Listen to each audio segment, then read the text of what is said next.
Hi friends, আমার চ্যানেলের আরেকটি পর্ব দেখার জন্য আপনাদের সবাইকে ওয়েলকাম জানাচ্ছি। আজকের রেসিপি হলো আলু দিয়ে কচি পাঁঠার মাংসের ঝোল। বাড়িতে ছুটির দিন মানেই কবজি ডুবিয়ে মাংস ভাত, সবার নিজস্ব রেসিপি আছে। আজকে আমি আমার রেসিপিটা আপনাদের সাথে শেয়ার করছি। ভালো লাগলে আমার চ্যানেলকে সাবস্ক্রাইব করবেন আর শেয়ার করবেন। তাহলে চলুন শুরু করি।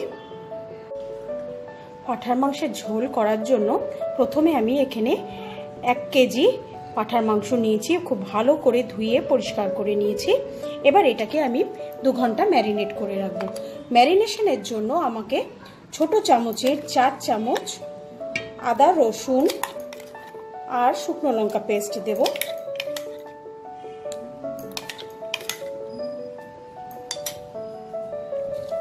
আমি এখানে আমার তেজপাতাগুলো খুব ছোট ছোট বলে আমি এখানে 5-6টা তেজপাতা দিয়েছি। বড় তেজপাতা হলে 2টো দিলেই হবে। আর এখানে আমি 3টে মিডিয়াম সাইজের পেঁয়াজকে খুব ভালো করে কুচো করে নিয়েছি, সেইটা দেব। আর আমি 2 টেবিল চামচের মতো সর্ষের তেল দেব। 1 চামচ আমি হলুদ গুঁড়ো দেব। 1 চামচ নয়, 1.5 চামচের মতো আমি হলুদ গুঁড়ো দেব। আর 2 চামচ নুন দেব। এখন ম্যারিনেশনের সময় 2 চামচই থাক, পরে আমি রান্না করার সময় প্রয়োজন মতো দিয়ে দেবো। আর আমি ঘরে পাতা টক দই 4 টেবিল চামচ দিয়ে দেবো।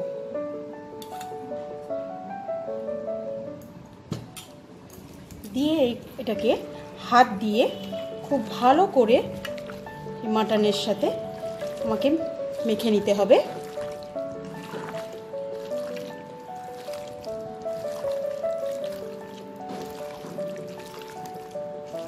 এটা আমি কুকারে করব না, তাই এটাকে আমি 2 থেকে 3 ঘন্টা ম্যারিনেট করব।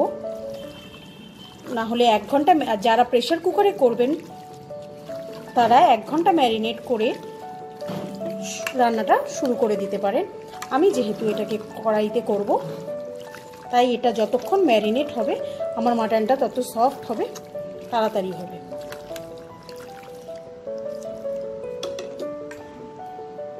এটা ম্যারিনেট হয়ে গেছে, এটাকে আমি ঢেকে 2 ঘন্টা ম্যারিনেট করব।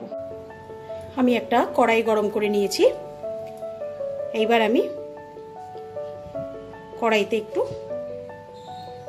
সর্ষের তেল দেব।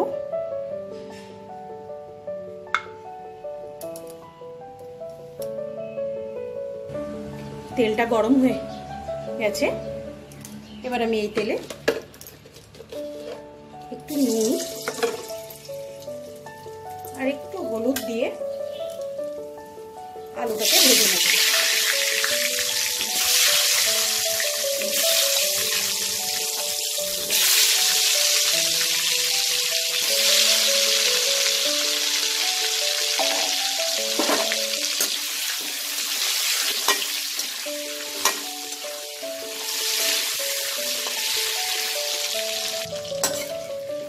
আলুটা লাল করে ভাজা হয়ে গেছে, এটা আমি তুলে নেব।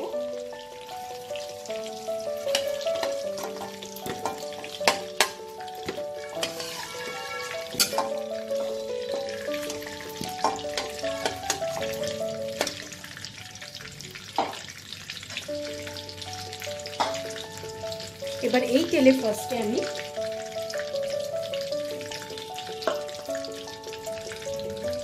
ছোট 1 চামচের মতো একটু চিনি দেব।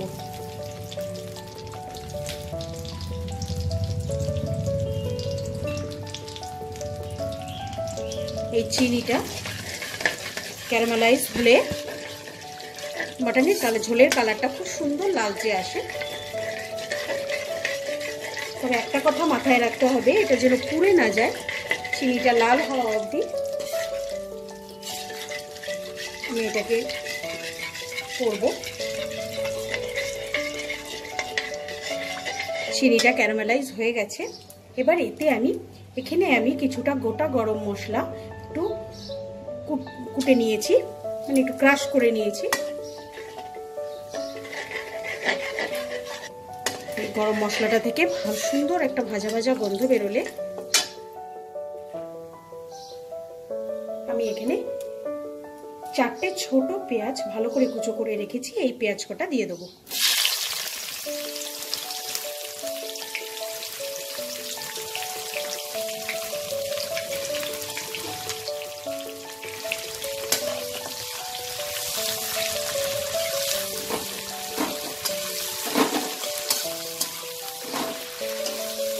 পেঁয়াজটা আমি 2 থেকে 3 মিনিট একটু ভেজে নেব।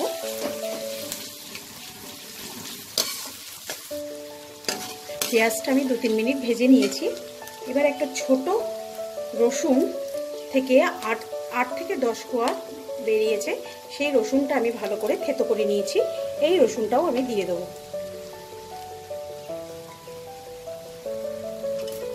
এবার এটাকে আমি ততক্ষণ ভাজবো যতক্ষণ না রসুনের কাঁচা গন্ধটা চলে যাবে। আমি এটাকে 3 থেকে 4 মিনিট আমি এটাকে ফ্রাই করে নিয়েছি, রসুনের কাঁচা গন্ধটা এখন চলে গেছে। এবার আমি 2টো টমেটো দিয়ে দেবো।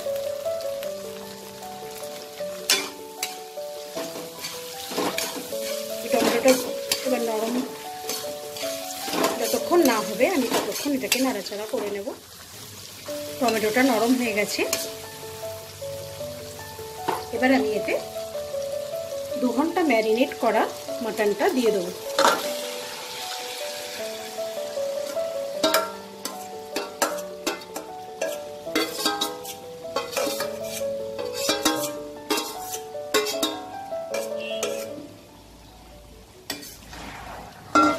এবার এটাকে খুব ভালো করে মিশিয়ে নেব।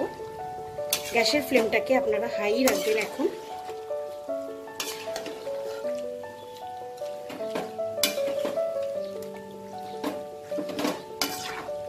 হাই রেখে আমি এটাকে 10 মিনিট খুব ভালো করে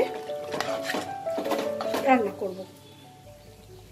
হাই ফ্লেমে আমি এটাকে 10 মিনিট ভালো করে ঢাকনা না দিয়ে নাড়াচাড়া করে নিয়েছি। এবার আমি এতে 1 চামচ জিরে গুঁড়ো আর 1 চামচ ধনে গুঁড়ো দিয়ে দেবো।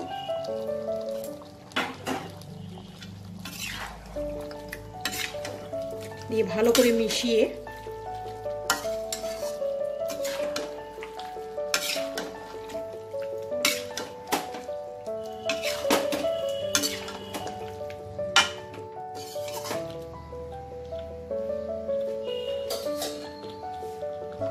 এটাকে আমি এবার ঢেকে দেবো। ঢেকে আমি আরো 15 মিনিট এইভাবে রান্না করব মিডিয়াম ফ্লেমে। 15 মিনিট পর আমি ঢাকাটাকে খুলে নিয়েছি। দেখুন আমার মাটনটা থেকে কতটা জল বেরিয়েছে। এটাকে এইভাবে আমি ঢেকে ঢেকে মাটনটাকে খুব ভালো করে কষিয়ে নেব। আমি এটাকে আবার ঢাকা দিয়ে দেবো।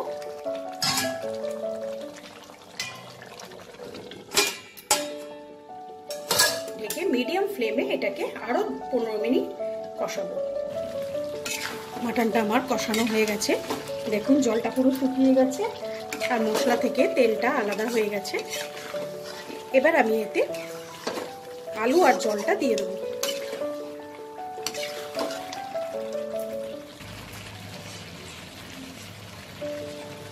আমি জলটা একটু ঈষদুষ্ণ গরম করে নিয়েছি, এই জলটা দিয়ে দেবো।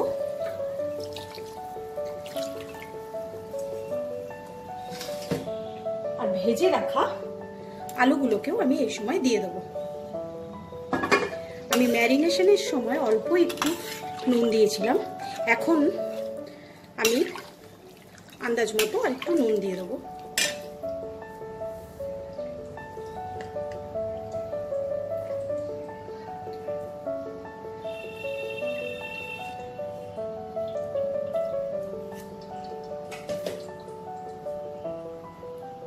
আপনারা টেস্ট করে আপনাদের পরিমাণ মতো নুন এখন দিয়ে দেবেন। এবার আমি এটাকে ঢেকে ফুটতে দেব। যতক্ষণ না আলু আর মাটনটা আমার সেদ্ধ হচ্ছে আমি ততক্ষণ এটাকে ঢেকে রান্না করব। আমি আধা ঘন্টা পর ঢাকাটা খুলে নিয়েছি। আমার এটা মাটন আর আলুটা সেদ্ধ হতে পুরোপুরি আধা ঘন্টা লেগেছে। দেখুন আলুটা পুরো সেদ্ধ হয়ে গেছে। আর আমি একটা মাটন তুলে দেখাচ্ছি, মাটনটাও সেদ্ধ হয়ে গেছে, পুরো সেদ্ধ হয়ে গেছে। এবার আমি গ্যাসটাকে অফ করে দেব। অফ করে ঘরে বানানো গরম মশলা আমি 1 চামচ দিয়ে দেবো। গরম মশলাটা দিয়ে একটু নাড়াচাড়া করে আমি স্ট্যান্ডিং টাইমে এটাকে 5 মিনিট রাখবো। রেখে মাটনটাকে আমি একটা ছোট বোলে সার্ভ করে নিয়েছি। ছুটির দিনে যখন বেশিক্ষণ রান্নাঘরে থাকতে ভালো লাগে না, অথচ ভালো কিছু খেতে ইচ্ছা করে, তখন এটা বানিয়ে ফেলুন। আর সাথে গরম গরম ভাত, ছুটির দিন জমে যাবে। আজ আসি, আবার আসবো নতুন কোনো এক রান্না নিয়ে। বাই।